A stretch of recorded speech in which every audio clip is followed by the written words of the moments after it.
प्रिय छात्र छात्राओं, दिस इज यथार्थ केमिस्ट्री। तो शुरू करते हैं आज के यथार्थ श्लोक के साथ। वंदे देव उमापतिं सुरगुरुं वंदे जगत् कारणं वंदे पन्नगभूषणं मृगधरं वंदे पशूनां पतिं वंदे शौर्यशशाङ्कवहननयनं वंदे मुकुन्द प्रियं वंदे देवजनाश्रयं च वरदं वंदे शिवं शंकरं। सावन का पावन महीना है।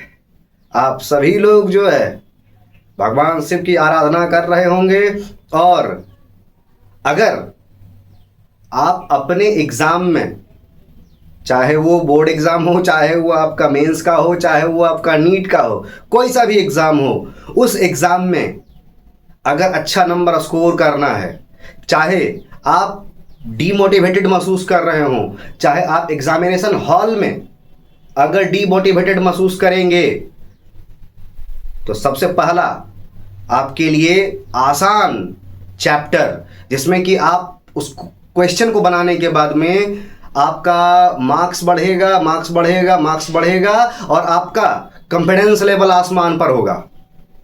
तो ये सबसे खूबसूरत सा चैप्टर हम लोग पढ़ने वाले हैं भाई आज। कोऑर्डिनेशन कंपाउंड बहुत ही प्यारा है, ठीक है, जो कि सर आपका मेंस में आपको 2 क्वेश्चन में भी हो सकता है, चाहे 2 क्वेश्चन आपका नीट में हो सकता है। और 9 मार्क्स का ये चैप्टर आपके सीबीएसई बोर्ड में, चाहे जैक बोर्ड में, चाहे बिहार बोर्ड में, किसी भी बोर्ड से हो आप, तो ये आपके लिए यूजफुल होगा। आराम आराम से हम लोग करेंगे इसको। पहले आप लोग सुनेंगे, सुनने के बाद फिर लिखेंगे। बिना लिखे कोई उपाय नहीं है सर। तो आज हम लोग कराने जा रहे हैं भाई मेटल का शादी। किसके साथ में? मेटल का शादी होगा लिगेंड्स के साथ में। मेटल अकेले है, स्टेबिलिटी चाहिए उसको, तो कौन मिलेगा? एक लिगेंड्स जिसके पास में कि लोन पेयर है। क्या बोल रहे हैं सर? इसी के बारे में चर्चा करेंगे हम लोग इस पूरे चैप्टर में। आराम आराम से हम लोग पढ़ने वाले हैं आज कोऑर्डिनेशन कंपाउंड, ठीक है। कोऑर्डिनेशन कंपाउंड किसको कहते हैं भाई? A chemical compound in which a central metal atom or ion is bounded to surrounding molecules or ion called ligands through coordinate covalent bond।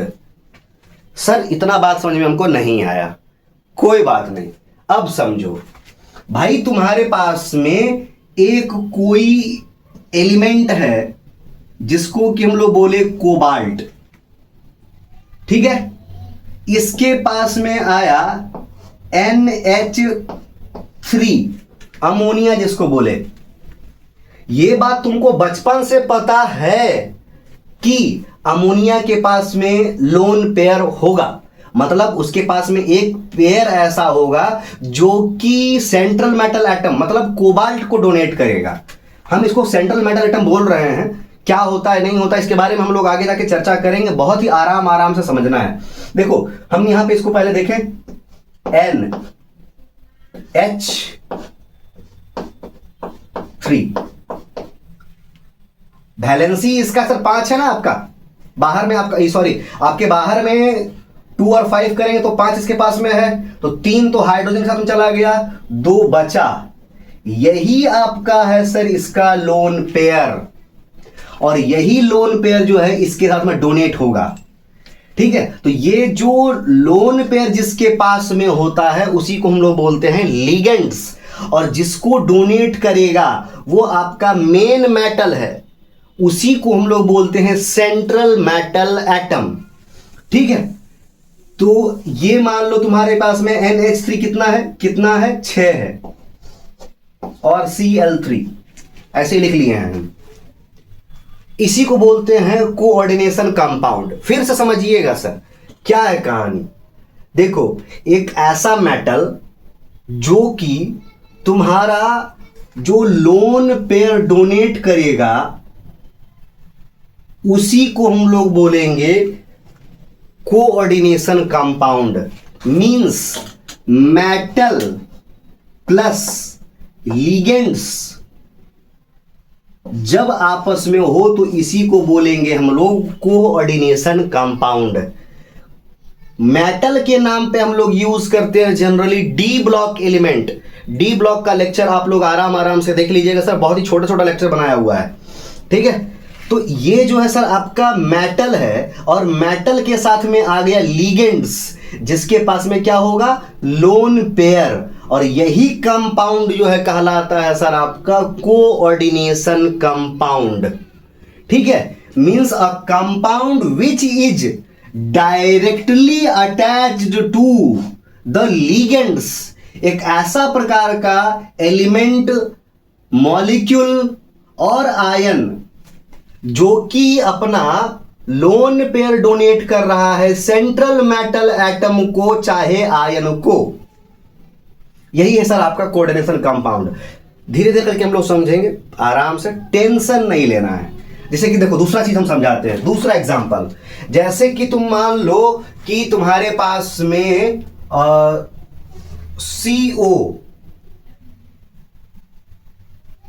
CO रखे हैं और H2O रख दे रहे हैं, मान लो एग्जांपल। तो यहां पे ये सेंट्रल मेटल एटम है और ये तुम्हारा लोन पेयर इसके पास में होगा, ये तुम्हारा क्या हो गया, लिगेंड्स। यही मेटल और लिगेंड्स जब आपस में मिल जाता है तो इसी को हम लोग बोलते हैं कोऑर्डिनेशन कंपाउंड, ठीक है।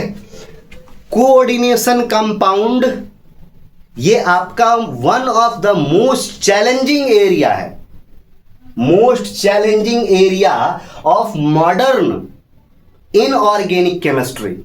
इनऑर्गेनिक केमिस्ट्री का ये सबसे इंपॉर्टेंट है। यहीं से हम लोग जो है ऑर्गेनोमेटेलिक कंपाउंड की तरफ बढ़ते हैं। देखेंगे हम लोग उन सभी चीजों के बारे में। आज हम लोग ज्यादा कुछ नहीं, इसके इंट्रोडक्टरी पार्ट को पढ़ने वाले हैं, इसलिए टॉपिक टू भी कवर्ड हम नहीं बताए कि सर क्या क्या पढ़ना है। भाई क्या क्या पढ़ना है वो तो तुमको जानकारी होना ही चाहिए, बताएंगे ही हम, लेकिन अभी क्या पढ़ना है वो नहीं। इजी इजी पार्ट पहले समझ लेते हैं। तो यहां पर क्या आया तुम्हारा, the coordination compound is most important and challenging area of modern inorganic chemistry. खत्म। क्या चैलेंजिंग एरिया है भाई, क्योंकि इसका हम लोग यूज कहां कहां पे करते हैं, तो नंबर्स ऑफ मेटलर्जिकल प्रोसेस, जितना भी मेटलर्जिकल प्रोसेस होता है वहां पर ये चैप्टर आएगा, ठीक है। और क्या, इंडस्ट्रियल कैटलिस्ट के तौर पर भी यूज करते हैं, चाहे तुम्हारा एनालिटिकल रिएजेंट के तौर पर भी इसका यूज किया जाता है। ये जो है सर आपका मेडिकल केमिस्ट्री में भी यूज होगा, साथ ही साथ सर आपका टेक्सटाइल डाइंग में होगा, और सबसे इंपॉर्टेंट इलेक्ट्रोप्लेटिंग। यहीं से हमको चमकता दमकता हुआ नल मिलता है और पानी हम लोग बहा देते हैं, ठीक है। तो यहां पर एप्लीकेशन क्या है, इस चैप्टर के पढ़ने का फायदा क्या है, तो फायदा यही है कि इलेक्ट्रोप्लेटिंग हो, चाहे मेटलर्जिकल प्रोसेस हो, चाहे वो आपका मेडिकल फील्ड हो, चाहे वो एनालिटिकल रिएजेंट हो, चाहे वो तुम्हारा इंडस्ट्री में कैटलिस्ट के तौर पर यूज किया गया हो, इन सभी जगहों पर यूज करेंगे। खास बात यहां से ये समझिएगा कि एग्जाम में पूछा जाता है आपसे मोस्टली ये चीज कि क्लोरोफिल है, तो क्लोरोफिल के अंदर तुम्हारा क्या होगा, किसमें पाया जाएगा, तो क्लोरोफिल के अंदर पाया जाएगा सर आपका मैग्नीशियम Mg, और हीमोग्लोबिन की कमी डॉक्टर बताते हैं कि आयरन की कमी के कारण हो रहा है, आयरन, विटामिन B12, कोबाल्ट। ये सब छोटा छोटा बात है सर, इसको याद रखिएगा। हालांकि विटामिन B12 वाला क्वेश्चन जो है आपका नीट में आया हुआ है ना, कि किसमें पाया जाता है। इन सभी चीजों के बारे में हम लोग देख चुके हैं। फटाफट से आप लोग इसका स्क्रीनशॉट ले लेंगे, फिर हम लोग बढ़ेंगे आज के अगले टॉपिक की ओर, ठीक है। चलो, अब ध्यान इस बात का रखना है कि सर हम कोऑर्डिनेशन कंपाउंड कहते किसको, ये तो हम लोग समझ चुके हैं। अब क्या समझेंगे, अब हम लोग समझेंगे कि भाई ये जो कोऑर्डिनेशन कंपाउंड बनता होगा वो कितने प्रकार का बॉन्ड होता होगा यहां पर, मतलब टाइप्स ऑफ बॉन्ड क्या है। ठीक है, तो आज हम लोग अभी देखेंगे टाइप्स ऑफ बॉन्ड। ठीक है, सबसे पहला जो है सर हमारे पास में टाइप्स ऑफ बॉन्ड। देखो बचपन में जो चीज पढ़े हो वही चीज हम लोग पढ़ने वाले हैं अभी भी। टाइप्स ऑफ बॉन्ड में हम लोग क्या पढ़ने वाले हैं, सबसे पहला होता है सर आपके पास में आयोनिक बॉन्ड। आयोनिक बॉन्ड, ठीक है, और दूसरा होता है तुम्हारे पास में covalent bond. Covalent bond. Ionic bond आपका बनता कैसे है सर, NaCl, चाहे आपका MgCl2 कोई सा भी बन रहा हो, मतलब सर आपके पास में one atom donate its electron to the another atom, donate कर रहा है, बस ये याद रखोगे, यहीं से तुम्हारा क्लियर हो गया आयोनिक बॉन्ड। आयोनिक बॉन्ड मतलब समझो भाई तुम्हारे पास में Na है, मान लो सोडियम, अब ये तुम्हारा सोडियम है 281, तो ये कैसे कन्वर्ट हो रहा है, इसको हम लोग कन्वर्ट करेंगे Na प्लस में, मींस 2 और 8 में। ठीक है भाई, दूसरा मान लो तुम्हारे पास में है क्लोरीन Cl, अब क्लोरीन का एटॉमिक नंबर कितना, 17, 287, ये क्या करेगा, एक इलेक्ट्रॉन मांग करके लाएगा। हम इधर एरो दे रहे हैं, टेंशन मत लीजिएगा सर, मतलब Cl माइनस 288। ठीक है, समझ गए बात को। अब देखो यहां पर Na प्लस और Cl माइनस आया, तो Na प्लस और Cl माइनस आपस में जब बॉन्ड बनाएगा तो यही आपका बन जाएगा NaCl, और यही जो फोर्स है, ये जो फोर्स लग रहा है, एक दूसरे को खींच रहा है, यही है sir electrostatic force. Means ionic bond जब बनेगा तो तुम्हारा वहां पर इलेक्ट्रोस्टैटिक फोर्स लगेगा, इलेक्ट्रोस्टैटिक फोर्स। ठीक है, यहां तक बात समझ में आ गया।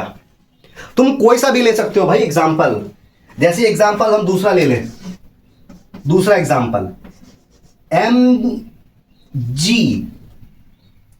ठीक है, और Cl, तो ये दोनों जब आपका मिलता है सर तो Mg2 प्लस में यहां पे कन्वर्ट होता है और Cl माइनस में यहां पे जाएगा, तो ये दोनों जब आपस में मिलेगा तो क्या बनेगा, MgCl2। यहां पे कौन सा बॉन्ड लगा, यहां पर तो आयोनिक बॉन्ड लगा है सर। क्लियर है भाई। देखो ये हो गया आयोनिक बॉन्ड, मतलब one atom donate its electron to another atom. जब एक एटम दूसरे एटम को डोनेट करता है तो उसी को हम लोग बोलते हैं आयोनिक बॉन्ड। यहां डोनेट कर रहा है, और यहां पर कोवैलेंट बॉन्ड में क्या होगा, शेयरिंग ऑफ इलेक्ट्रॉन। ठीक है, शेयरिंग ऑफ इलेक्ट्रॉन, अपने ही परिवार के साथ में तुम्हारा शेयरिंग करेगा, shared pair of electron to itself. जैसे कि मान लो तुम्हारे पास में क्लोरीन है और ये क्लोरीन है, तो क्लोरीन के पास में 287 है, तो 287 है, तो इसके पास में 6 और एक ये 7, 1 2 3 4 5 6 और ये 7। तो यहां पर देखो ये शेयर कर रहा है, एक पेयर हो चुका है भाई, यहां से भी ये शेयर किया, मतलब ये सिंगल पेयर, एक पेयर का शेयरिंग किया है। तो यहां पे हम लोग बोलेंगे single covalent bond, single covalent bond, valent bond. ऐसे ही हम अगला देख सकते हैं, जैसे मान लो तुम्हारे पास में ऑक्सीजन हो, ऑक्सीजन सांस लेते रहेंगे, कितना होगा सर 2 और 6, तो यहां पे 2 गया, 2 4 और ये 6, 1 2 3 4 5 6। अब देखो यहां पे शेयरिंग हो चुका है, कितना 2 पेयर का शेयरिंग कर रहे हैं सर हम लोग। तो 2 पेयर का शेयरिंग जब कर रहे हैं तो इसको हम लोग क्या बोलेंगे, double covalent bond, double covalent bond. अगर किसी को पता होगा तो आप थोड़ा सा स्किप करके आगे बढ़ सकते हैं, लेकिन बेसिक है, आराम आराम से इसको समझने में बहुत ही इजी होगा। तो ये डबल कोवैलेंट बॉन्ड हो गया। और क्या होगा, जैसे कि मान लो नाइट्रोजन का बात करा जाए, नाइट्रोजन 2 और 5, तो बाहर में रहेगा 5, 1 2 3 4 5, 1 2 3 4 5। अब इसका देखो बन गया बन गया बन गया बन गया, ये सर आपका हो गया है ट्रिपल तलाक, ट्रिपल बॉन्ड सर। तो triple covalent bond, triple covalent bond. तो हम लोग देखें क्या कि ये जो कोवैलेंट बॉन्ड बन रहा है वो कैसे बन रहा है, तो बाय शेयरिंग। आयोनिक बॉन्ड कैसे बना, बाय डोनेटिंग, यहां पे डोनेट कर रहा है और यहां पे आपका शेयर कर रहा है, और बन रहा है आयोनिक बॉन्ड और कोवैलेंट बॉन्ड। आप लोग फटाफट से सर इसका भी स्क्रीनशॉट ले लेंगे, फिर हम लोग देखेंगे अगला। चलो, रब जो चाहे वही तो होना है, आदमी क्या है, कुछ नहीं है, खिलौना है। देखो भाई टेंशन मत लेना, अब भी हम लोग शादी कराएंगे मेटल का लिगेंड्स के साथ में, बिल्कुल आराम आराम से। ठीक है सर, आप तो शादी का ही बात कर रहे हैं, आप शादी ही करा दीजिए फिर। देखो शादी तो यहां पे तुम्हारे जीवन का बर्बादी है फिलहाल। देखो अगला बॉन्ड तुम्हारे पास में आ जाता है कौन सा, कोऑर्डिनेट बॉन्ड। 3rd नंबर डालेंगे sir, coordinate bond, coordinate bond. बहुत ही ध्यान से समझिएगा सर। देखो एक तुम्हारा अमीर है, एक तुम्हारा, अरे सॉरी सर, एक तुम्हारा अमीर है और एक तुम्हारा गरीब है। यही दोनों जब तुम्हारा आपस में बॉन्ड बनाएगा तो बनाएगा कोऑर्डिनेट बॉन्ड। जैसे मान लो 1 इलेक्ट्रॉन, 2 इलेक्ट्रॉन, 3 इलेक्ट्रॉन, 4 इलेक्ट्रॉन, 5 है, 6 है, 7 है, 8 है, और एक के पास में 1 इलेक्ट्रॉन, 2 3 4 5 6 है इसके पास में 8 है, तो मतलब बोलेंगे इलेक्ट्रॉन डेफिशिएंट, मतलब पुअर है, डेफिशिएंट। और ये इलेक्ट्रॉन रिच है, मतलब हम बोल सकते हैं कि ये इलेक्ट्रॉन डोनर है, डोनेट करेगा, डोनेट करने का क्षमता है। और ये इलेक्ट्रॉन एक्सेप्टर है, तो ये दोनों जो है सर आपका आपस में मिलेगा, और जब मिलेगा तो क्या बनेगा सर, बनेगा देखो क्या बनता है, चावल दाल बन गया। कितना इलेक्ट्रॉन? एक, इधर तो हम बिंदु बिंदु बनाए थे सर, 1 2 3 4 5 6, ये वाला। अब इसका देखो, 1 2 3 4 5 6 7 8, 8। ये जो तुम्हारा 8 है, इसके पास में डोनेट करने का था, वो ये इसको डोनेट कर रहा है। और इसको जो डोनेट करके जो बॉन्ड बनाया है, जो बॉन्ड बना है, यही तुम्हारा है क्या? Coordinate bond. कोऑर्डिनेट बॉन्ड, ये बहुत ही इंपॉर्टेंट था, ध्यान से इसको समझ लीजिएगा सर। जैसे कि मान लो तुम्हारा NH3 का बात किया जाए, चाहे तुम्हारा BF3 का बात किया जाए, किसी का भी बात किया जाए, जैसे कि मान लो BF3, मान लो कि इसको डोनेट कर रहा है कोई आकर के, मान लो NH3 लेकर के आया अपना लोन पेयर इधर, तो जिधर से जो डोनेट करेगा उधर से अच्छा, इधर जिधर से हम लोग डोनेट करते हैं उसको एरो से डिनोट करते हैं। जैसे कि मान लीजिए सर कि आपका लीगेंड्स ये है, जो कि जिसके पास में लोन पेयर डोनेट करेगा, इधर है तुम्हारा मेटल, तो एरो हम इधर रखे हैं। अगर तुम्हारा बाय द वे मेटल इधर होता, ठीक है, और लीगेंड्स इधर से डोनेट कर रहा होता, तो इधर हम एरो लगाते। ये याद रखिएगा सर, ठीक है। ये हुए मोस्ट इंपॉर्टेंट बात। पहले आप लोग इसका स्क्रीनशॉट ले लेंगे सर, फिर हम लोग देखेंगे एडिशन ऑफ कंपाउंड के बारे में। Addition of compound, addition of compound, addition of compound से पहले देखते हैं कॉम्प्लेक्स सॉल्ट क्या है। मींस जब तुम्हारा व्हेन डेफिशिएंट स्पीसीज, जिसके पास में कि इलेक्ट्रॉन का कमी है और दूसरे के पास में इलेक्ट्रॉन रिच है, अभी देखिए हम लोग कोऑर्डिनेट बॉन्ड बना रहा था, तो कोऑर्डिनेट बॉन्ड जो बना रहा था वही तुम्हारा कॉम्प्लेक्स कोऑर्डिनेशन कंपाउंड जो बनेगा, वही तुम्हारा कहलाएगा कॉम्प्लेक्स सॉल्ट।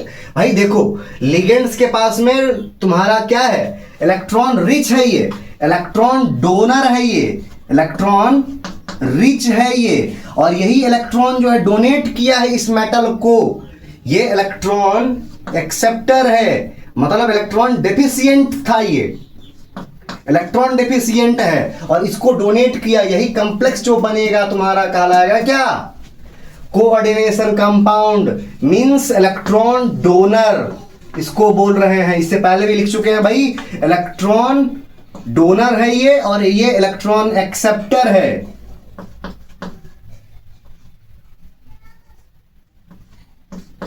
एक्सेप्टर है ये, ठीक है। बस अब एडिशन ऑफ कंपाउंड क्या है?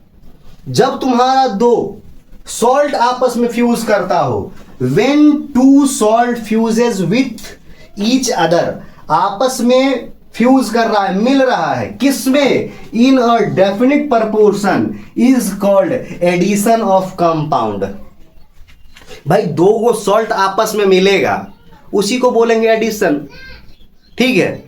अब यहां पर सब्ट्रैक्शन मत लगाना, सब्ट्रैक्शन का मतलब होगा कि ये एक ठो को निकाल रहे हैं, निकाल सकते हैं हम, लेकिन यहां पे हम एडिशन का बात कर रहे हैं। मेन मतलब बात ये था कि दो सॉल्ट आपस में फ्यूज कर रहा है, ईच अदर इन और equal ratio, in a fixed proportion, तो वही तुम्हारा बनाएगा क्या? दो प्रकार का salt, two types of salt will be produced, दो तरह का सॉल्ट बन जाएगा sir.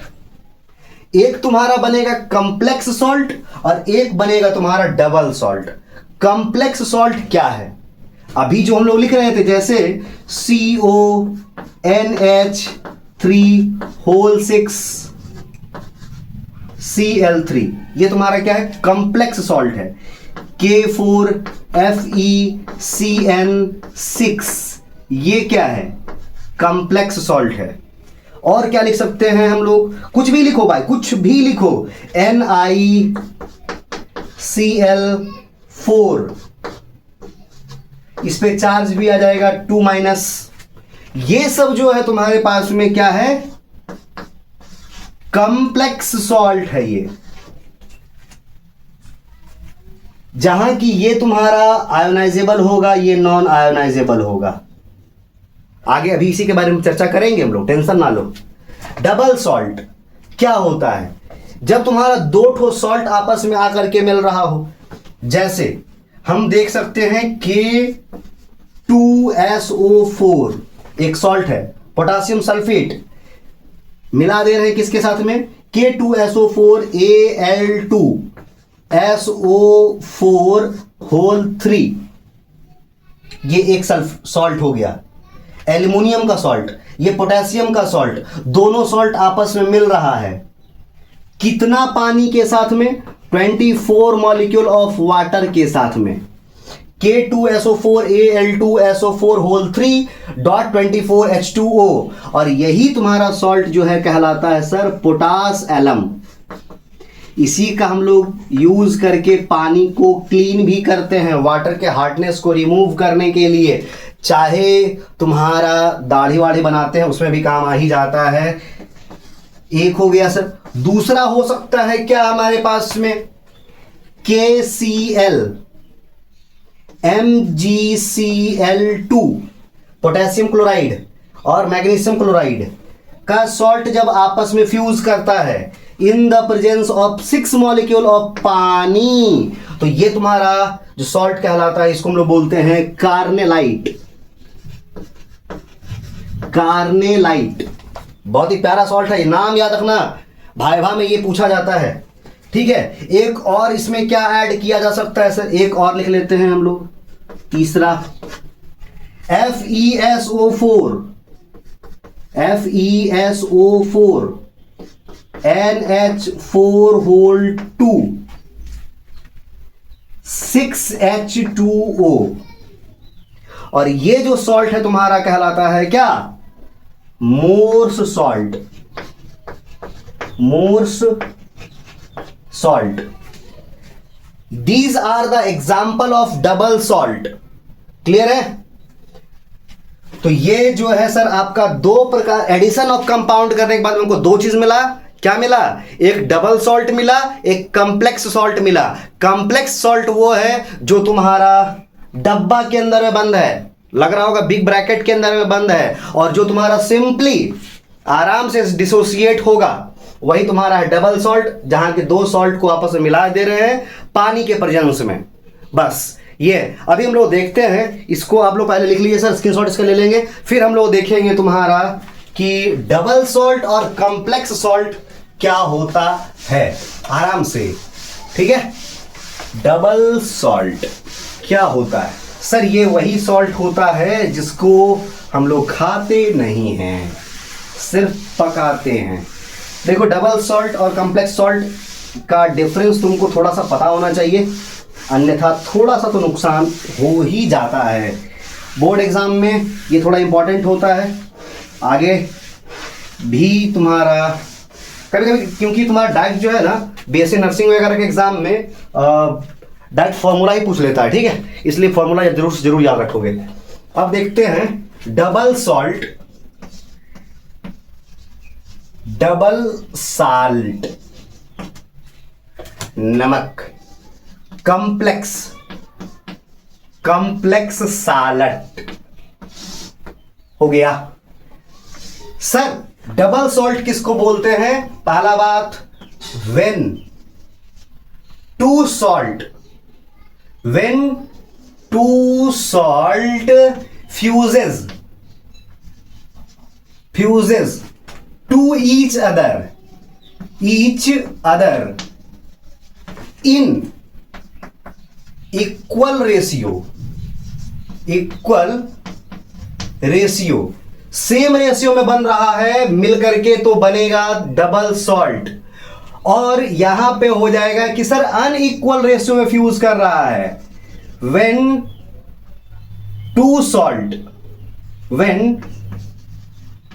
two salt fuses each other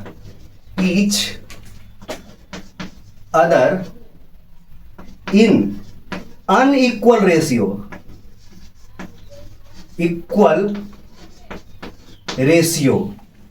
वो तुम्हारा कहलाएगा कॉम्प्लेक्स सॉल्ट मीन्स जो डबल सॉल्ट होता है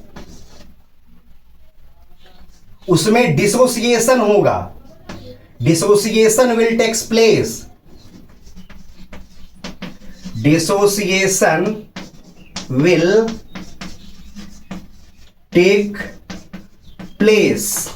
ये डिसोसिएट होगा, ये टूटेगा, डिसोसिएशन का मतलब टूट जाएगा, ब्रेक डाउन होगा। देखते कैसे कैसे ब्रेक डाउन होगा। और ये do not dissociate, do not dissociate completely, dissociate completely, completely ये डिसोसिएट नहीं होगा। देखो बात यहां पर क्या है कि तुम्हारे पास में मान लो KCl है, MgCl2 है, मतलब अभी थोड़ा पहले लिखे थे कार्नेलाइट का फॉर्मूला, KCl और MgCl2 with 6 molecule of water है तेरे पास। जब इसको हम डिसोसिएट करेंगे, टूटेगा, तो ये क्या क्या देगा, K प्लस देगा, Mg2 प्लस भी देगा, साथ में तुम्हारा क्लोरीन माइनस भी देगा। ये सब कुछ हमको यहां से मिलने वाला है इस गिवन सॉल्ट से, ठीक है। जैसे ही हम इसका रिएक्शन करवा देते हैं किसके साथ में, AgNO3 के साथ में, सिल्वर नाइट्रेट के साथ में। सिल्वर नाइट्रेट के साथ में जब ये रिएक्शन करेगा तो तुम्हारा यहां पर एक प्रेसिपिटेट बन जाएगा, पीपीटी बन जाएगा। क्या बनेगा, AgCl, AgCl, और ये तुम्हारा व्हाइट कलर का पीपीटी होगा, हाँ या ना। देखो बात को समझना आराम से, ठीक है। डिसोसिएशन हो रहा है कब, जब KCl MgCl2 6H2O रिएक्ट कर रहा है किसके साथ में, सिल्वर नाइट्रेट के साथ में। तो हमको मिलता है क्या, पोटेशियम मिलता है, मैग्नीशियम मिलता है, क्लोरीन का मिलता है, तो ये सब कुछ हमको मिल रहा है, ठीक है। तो यहां पर से डिसोसिएशन का पता चला। और यहां पर देखो, जैसे कि मान लो तुम्हारे पास में CuNH3 है तेरे पास में, और SO4 है 2-, ठीक है। अब हम इसको रिएक्ट करा देते हैं किसके साथ में, मान लो किसके साथ में इसका रिएक्शन करा दिया जाए भाई, Ag, चाहे इसको हम रखा देते हैं BaCl2 के साथ में, तो हमको क्या मिल जाएगा भाई, BaSO4 इसमें मिला है, ना कि इसमें। ये डिसोसिएट नहीं हुआ, ये नहीं टूटा है, और ये टूट रहा है, इसीलिए बोला डू नॉट डिसोसिएट कंप्लीटली, ठीक है। और यहां पे ये भी टूटा, ये भी टूटा, तो दोनों जगह से हमको मिल रहा है, ठीक है। और यहां पर ये दोनों नहीं टूट रहा है, यहां पे सिर्फ ये टूटा, इसीलिए BaSO4 मिला। और ये है तुम्हारा येलो कलर का प्रेसिपिटेट, LOPPT बन रहा है। मीन्स हमको अब यहां से डिफरेंशिएट करना शुरू करते हैं थोड़ा सा आराम से। देखो क्या था, दो सॉल्ट को फ्यूज किए आपस में सेम रेशियो में, तो ये क्या हो गया, डिसोसिएट हो गया। डिसोसिएट हुआ तो यहां पर हमको हर एक आयन का पता चल पाया है, हर एक आयन का पता चल पाया। Each ion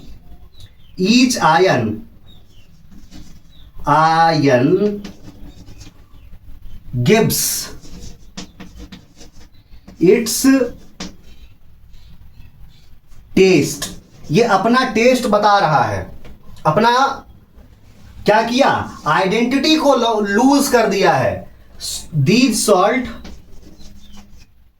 salt losses their identity identity, ये अपनी पहचान को खो दे रहा है भाई, और ये अपना पहचान नहीं खो रहा है पूरे तरीके से। तो हम यहां पे लिखेंगे each ion do not gives test. Each ion, each, चाहे हम लिखते हैं यहां पे this salt do not give test.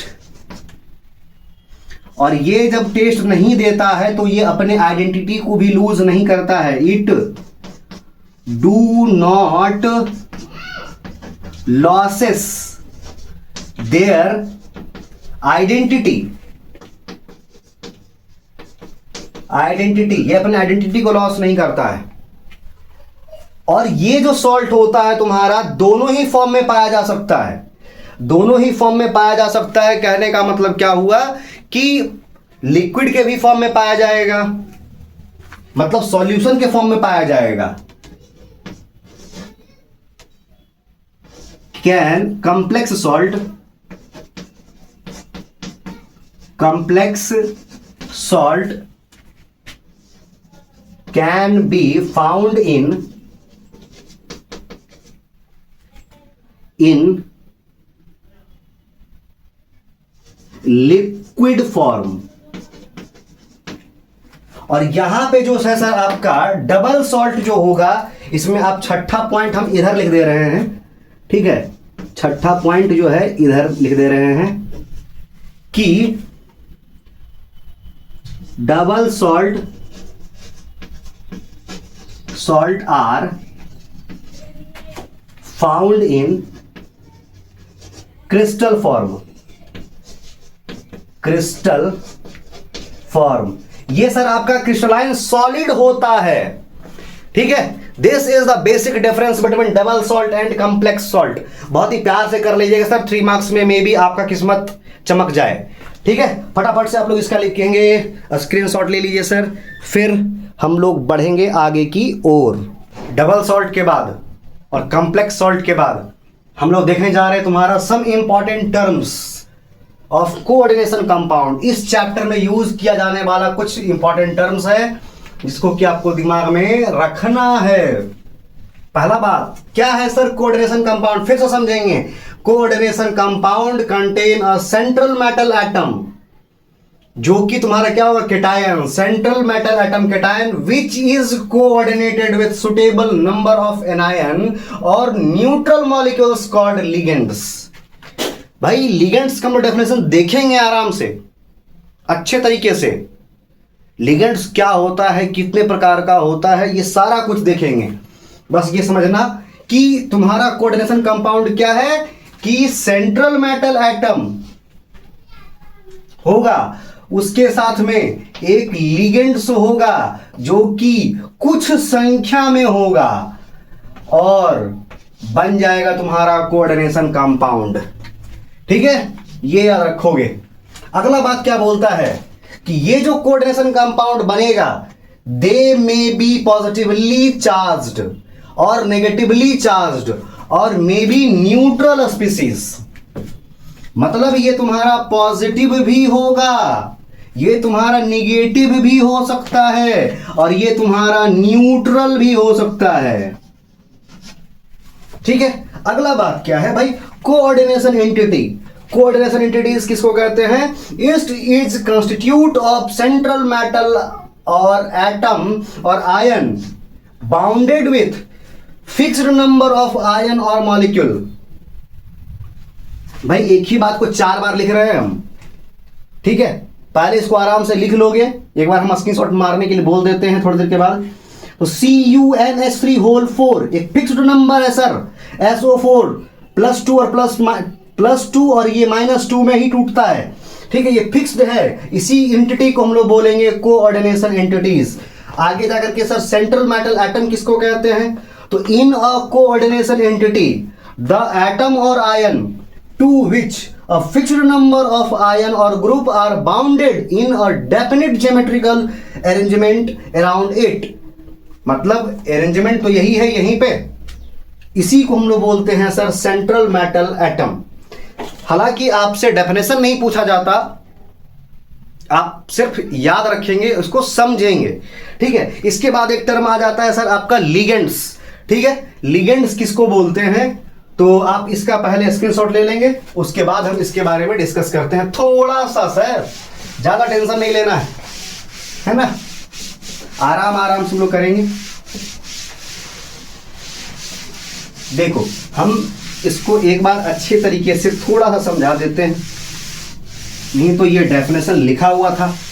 Sir definition लिखना भी बहुत जरूरी है, उससे हमारा कॉपी थोड़ा सा सुंदर भी लगता है और कॉपी चेक करने वाले को अच्छा भी लगता है।